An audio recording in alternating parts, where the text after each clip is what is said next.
ಇಲ್ಲಿಗೂ ದ್ವಾರದ ಹತ್ರ ಬರಬೇಕಾಗಿ ವಿನಂತಿ.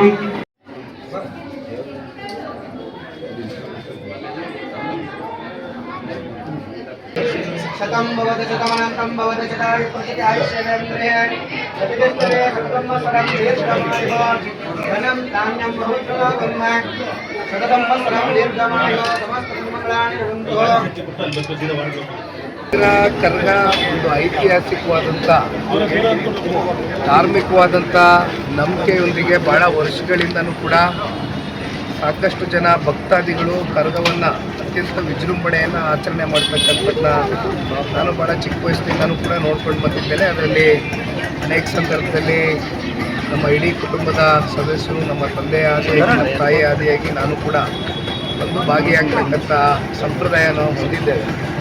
ಮತ್ತು ವಿಶೇಷವಾಗಿ 11 ಜಾಗಗಳಿಗೂ ಕೂಡ ಇವತ್ತು ಕರಗ ಎಲ್ಲೆಲ್ಲಿ ಹೊರ್ತಾ ಇದ್ದಾರೆ ಅಂಥ ಕಡೆ ಹೋಗಿ ಬರ್ತಕ್ಕಂಥ ಒಂದು ಪ್ರಕ್ರಿಯೆಯನ್ನು ಇಟ್ಕೊಂಡಿದ್ದೇವೆ. ಹೀಗಾಗಿ ಇದು ಕಾನೂನಿನ ಹೋರಾಟ ಜನತಾದಳ ಪಕ್ಷದ ಕಡೆಯಿಂದ ಸನ್ಮಾನ್ಯ ದೇವೇಗೌಡರು ಕುಮಾರಣ್ಣವರ ಮಾರ್ಗದರ್ಶನದಲ್ಲಿ ರೈತರ ಪರವಾಗಿ ನಾವು ನಿಂತು ಭಾಳ ಗಟ್ಟಿಯಾಗಿ ಮಾಡ್ತೇವೆ ಅಂತಕ್ಕಂಥದ್ದನ್ನು ರೈತರಿಗೆ ನಾವು ಮಾತನ್ನು ಕೊಟ್ಟಿದ್ವಿ.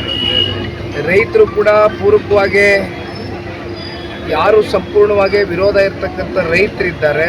ಮೊದಲನೇ ಒಂದು ಫೈನಲ್ ನೋಟಿಫಿಕೇಶನ್ ಹೊರಡಿಸಿದಂಥ ಕೆಲವೊಂದಷ್ಟು ಊರಿನ ರೈತರುಗಳು ವಕಾಲತ್ಗೆ ಸೈನ್ ಹಾಕಿ ಪಿಟಿಷನರ್ಸ್ ಆಗಿ ಅವರೇನು ಕೋರ್ಟ್ಗೆ ವಕಾಲತ್ನ ಸಲ್ಲಿಸಿದರು.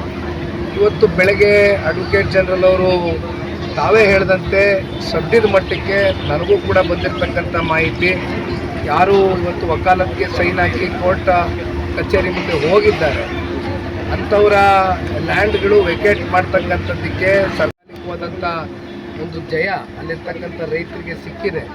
ಬಹುಶಃ ಇದೊಂದು ಶುಭ ಸೂಚನೆ.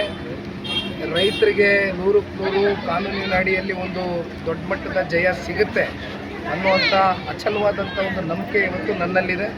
ಹಾಗಾಗಿ ನಾಳೆ ಆರ್ಡರ್ ಕಾಪಿನೂ ಕೂಡ ತರಿಸ್ಕೊಳ್ತಾ ಇದ್ದೇನೆ, ಪಿಟಿಷನ್ ಕಾಪಿನ. ಅದೆಲ್ಲ ಕೂಡ ನೋಡ್ಕೊಂಡು ನಿಮಗೆ ಮುಂದಿನ ವಿಚಾರವಾಗಿ ಪ್ರತಿಕ್ರಿಯೆ. ಈಗ ರೈತರು ಸಂಪೂರ್ಣವಾಗಿ ಇಲ್ಲಿ ವಿರೋಧ ವ್ಯಕ್ತಪಡಿಸ್ತಾ ಇರ್ತಕ್ಕಂಥ ವಾಸ್ತವ ಸತ್ಯ. ಈಗ ಇಲ್ಲಿ ಯಾರು ಮಂತ್ರಿಗಳಾಗಿದ್ದಾರೋ, ಯಾರು ಮುಖ್ಯಮಂತ್ರಿಗಳಾಗಿದ್ದಾರೋ, ಆದರೆ ರೈತರ ಭಾವನೆಗಳ ವಿರುದ್ಧವಾಗಿ ಹೋಗ್ತಕ್ಕಂಥದ್ದು ಬಹುಶಃ ಯಾರು ಕೂಡ ಇದನ್ನು ಮೆಚ್ಚತಕ್ಕಂಥ ವಿಚಾರ ಅಲ್ಲ.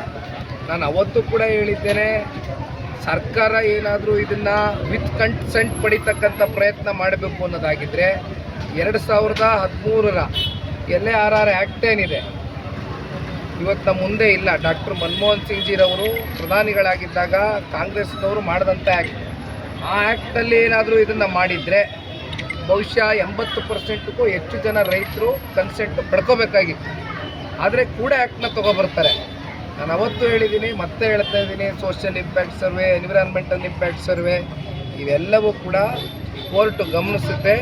ನ್ಯಾಯಾಧೀಶರು ರೈತರ ಪರವಾಗಿ ಒಂದು ವಿಚಾರದಲ್ಲಿ ನಿಂತು ಒಂದು ಒಳ್ಳೆ ತೀರ್ಪು ಕೊಡ್ತಾರೆ ಅನ್ನೋದು ನಾನು ಕಾದು ನೋಡೋಣ. ಸರಿ, ಒಂದು ಕಡೆಯಲ್ಲಿ ದುಡ್ಡಲ್ಲಿಂದ ಹುಟ್ಟಿದೆ. BMRDAಯಿಂದ ಕೆಲವೊಂದಷ್ಟು ಆಸ್ತಿ ಪಾಸ್ತಿಗಳನ್ನ ಅಡಮಾನ ಇಟ್ಟು ಒಂದಷ್ಟು ದುಡ್ಡು ತಗೊಬಂದಿದ್ದಾರೆ. BMRDA ಯಾರ್ದು? ಜನರದು. ಈ CA ಸೈಟ್ಗಳು, ಈ ಪಾರ್ಕ್ಗಳು, ಅಲ್ಲಿ ಇಲ್ಲಿ ಆಸ್ತಿಗಳಿರ್ತಕ್ಕಂಥ ಒಂದಷ್ಟು ದುಡ್ಡನ್ನ ಅಡಮಾನ ಇಟ್ಟು ಜೊತೆಯಲ್ಲಿ BDಯಲ್ಲಿರ್ತಕ್ಕಂಥ 2000 ಈಕ್ವಿಟಿನೂ ಕೂಡ ತೋರಿಸ್ಕೊಂಡಿದ್ದಾರೆ. ಸರ್ಕಾರದ ಹತ್ರ ದುಡ್ಡಿಲ್ಲ. ಆದರೆ ಎಲ್ಲೋ ಒಂದು ಕಡೆ ರೈತರು ಇದರಿಂದ ಆಕರ್ಷಣೆ ಆಗ್ಬಿಡ್ತಾರೆ ಅಂತಕ್ಕಂಥದ್ದು ಸರ್ಕಾರ ಏನಾದರೂ ಅಂದ್ಕೊಂಡಿದ್ರೆ, ಇಲ್ಲಿ ಇರ್ತಕ್ಕಂಥವರು ಸಣ್ಣ ರೈತರು, ಅತಿ ಸಣ್ಣ ರೈತರು ಬಹುಸಂಖ್ಯೆಯಲ್ಲಿದ್ದಾರೆ. 1 ಎಕರೆಗಿಂತ ಕಮ್ಮಿ ಜಮೀನನ್ನು ಹೊಂದಿರತಕ್ಕಂಥ ರೈತರು ಅಪಾರ ಸಂಖ್ಯೆಯಲ್ಲಿದ್ದಾರೆ. ಅವರು ಎಲ್ಲರೂ ಕೂಡ ಇದಕ್ಕೆ ತೀವ್ರವಾದಂಥ ಒಂದು ವಿರೋಧ ವ್ಯಕ್ತಪಡಿಸ್ತಾ ಇದ್ದಾರೆ. ಭಾಳ ಸ್ಪಷ್ಟ. ಯಾರು ಕೂಡ ಇವರು ಕೊಡ್ತಕ್ಕಂಥ ಈಗ 10 ಗುಂಟೆ, 12 ಗುಂಟೆ, 20 ಗುಂಟೆ ಇಟ್ಕೊಂಡಿರ್ತಕ್ಕಂಥವ್ರು ಭಾಳ ಜನ ನಾನು ಕೂಡ ಭೇಟಿ ಮಾಡಿದ್ದೀನಿ ಗ್ರೌಂಡ್ ಲೆವೆಲಲ್ಲಿ.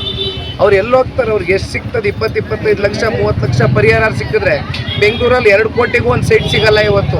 ಕೊನೆಗೆ ಇವರೆಲ್ಲ ರೈತರ ಮಕ್ಕಳೆಲ್ಲ ಏನು ವಾಚ್ಮ್ಯಾನ್ ಕೆಲಸ ಮಾಡಬೇಕಾ? ಬೆಂಗಳೂರಿಗೆ ಹೋಗಿ ವಾಚ್ಮ್ಯಾನ್ ಕೆಲಸಕ್ಕಾದ್ರೂ ಕೂಡ ಏನಾದರೂ ಸೇರಿಸ್ಕೊತಾರೆ ಇವ್ರನ್ನ? ಇವ್ರ ಪರಿಸ್ಥಿತಿ ಏನಾಗ್ತದೆ? ಸರ್ಕಾರಕ್ಕೆ ಬಿಟ್ಟಿರೋವಂಥ ವಿಚಾರ, ಯಾರನ್ನ ಅವರು ಸಚಿವ ಸ್ಥಾನ ಅಲಂಕರಿಸ್ತಕ್ಕಂಥದ್ದಕ್ಕೆ ಅವಕಾಶ ಕೊಡಬೇಕು, ಯಾರನ್ನ ಕೈ ಬಿಡಬೇಕು ಅನ್ನುವಂಥದ್ದು ಅದು ಕಾಂಗ್ರೆಸ್ ಪಕ್ಷಕ್ಕೆ ಬಿಟ್ಟಿರ್ತಕ್ಕಂಥ ತೀರ್ಮಾನ. ಇದ್ರ ಬಗ್ಗೆ ನಾವು ಅಡ್ಡಪಡಿಸಿ ಮಾತನಾಡ್ತಕ್ಕಂಥದ್ದು ಏನಿಲ್ಲ. ಮುಂದೆ ಎಲ್ಲ ಕಾದು ನೋಡೋಣ. ನೀವೇ ತೋರಿಸಿದ್ದೀರಿ ನಿನ್ನೆ ಭಾಳ ಜನ ಶಾಸಕರು ಆಸೆ ಇಟ್ಕೊಂಡು ನಾವು ಸಚಿವ ಸ್ಥಾನವನ್ನು ಅಲಂಕರಿಸ್ತೀವಿ, ನಮಗೂ ಅವಕಾಶ ಕೊಡ್ತಾರೆ ಅಂತಕ್ಕಂಥದ್ದಿತ್ತು. ಸಿಕ್ಕಿಲ್ಲ ಪಾಪ. ಭಾಳ ಜನ ಸೀನಿಯರ್ಸು ಅಪ್ಸೆಟ್ ಇದ್ದಾರೆ ಆ ವಿಚಾರವಾಗಿ.